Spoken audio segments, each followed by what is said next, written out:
Presenting the Hasselblad 501CM. This is the delightfully simple Hasselblad 501CM, the final fully mechanical camera that Hasselblad made in the V series.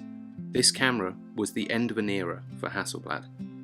So it seemed fitting that we shot it with some end of era film, the final professional colour film made by Fujifilm, 400H.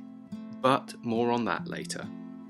The Hasselblad V system is possibly one of the most iconic camera systems and one of the most well documented. So to give you a complete history of the Hasselblad V system seems like a bit of a moot point. Instead, I'm just going to give you some basics to give you a gist of the idea of what this is about. But if you do want to go and have a look at a complete history, then go and check out Emulsive's site, which has a really good comprehensive history of the Hasselblad V system. So, back in the 1940s, Victor Hasselblad was chilling in Sweden and wondered why there were no medium format camera systems available for the general public. Being a bit of a tinkerer, he decided to knock something together, and after a few years the 500C was released in 1957, which would make it the great-great-great-granddad of the 501CM. Over the years and models, small and sometimes barely noticeable changes and improvements were made to the V-System 500 series cameras, but overall the basic look of the camera remained the same. Who needs to change something when you already have it right? If it ain't broke, don't fix it. And this is where the 501CM steps in. This is in fact a bare bones, stripped down representation of the V-System. A camera that has distilled the absolute purity of purpose into a very tidy package. Ming Thane once said very well that the 501CM is like a Porsche 911 GT3. Basic and stripped out with only a roll cage and a singular purpose. This camera is Hasselblad GT3. The 501CM has a remarkably short production run, at least in terms of Hasselblad cameras, at only 8 years, so it was only in production from 1997 until 2005, making it almost, but not quite, the shortest production run of any Hasselblad camera. That prize goes to the 501C in black, which only had a production run of 3 years, so good luck finding one of those.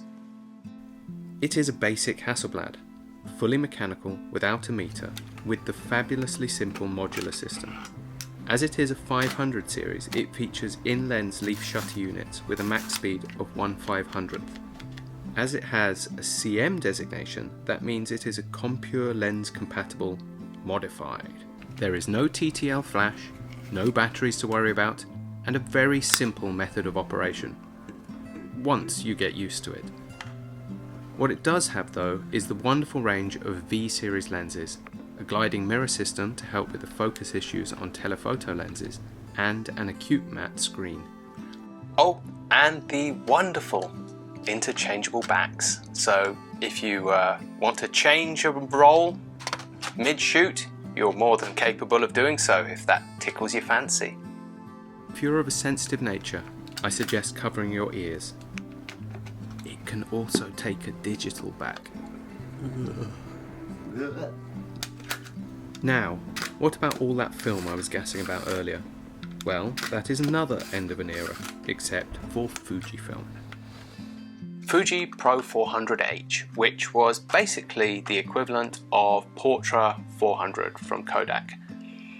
Except Fuji, in their infinite wisdom, shareholders' priorities, decided last year to cancel this film, which is when the resellers got their grubby little hands onto it and started reselling it. So we decided that it was good to get some discontinued film and a discontinued camera and shoot some abandoned buildings. Cancel culture gone wild.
So now we're back and we got some prints, and I wanted to sort of run through you a little bit about what we did and where we went and the prints that we did and the pictures that I got. I'm pretty happy with it. I'll be totally straight. I don't have a lot of experience shooting with a Hasselblad. I've shot them in the past, but never consistently. And so this was the first time I've really sort of actually taken a bit of time to really spend some time with the camera. And I have to say I really enjoyed it. So we went around the Yamanashi area. We were looking at these abandoned buildings, and we found one place we found was called Time Machine. And Time Machine was an abandoned guitar museum stroke, I guess youth center, perhaps recording studio, all sorts of things in there, including a mannequin. And this one I really hoped would work, but it actually didn't because the focus wasn't quite right. It was very dark in there, so I had to really bring it down to 2.8, which left a very shallow depth of field. So I would have liked that to be around an f4 or a 5.6.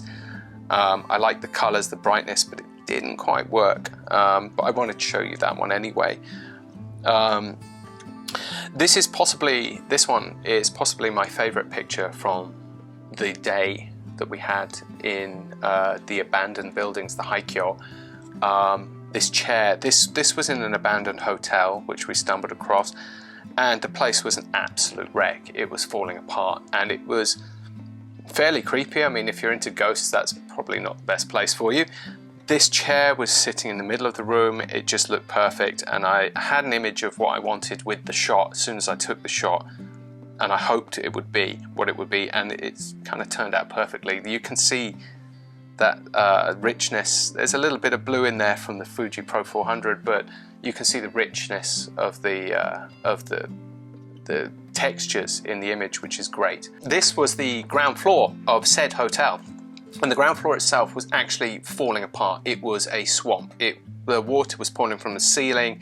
Everything was falling apart. We were worried about actually getting in there because it felt like pretty unsafe. But I still wanted to get some shots because once we got up to the second floor, it was a different matter entirely. It was completely dry. In fact, it was kind of moldy in places, but it was intact largely. The ceilings weren't falling in, but the floors were not safe. So kind of sketchy, but a lot of fun. I particularly like this image because of the layers in it, the textures, and Fuji really came through with the balance of the color in that one, and it worked really well for me. Again, on the second floor, same building, the toilet, which was smashed up, it just seemed really poignant for me, quite bright, a tunnel of light. So I was, again, I was really impressed with the way I was able to initially, it's not very intuitive to get used to the way that the Hasselblad shoots and the balance, but after 15 or 20 minutes you sort of pick it up and it becomes second nature. And I found myself finding it very easy to just fire off shot after shot, and before I knew it I was putting on a second back.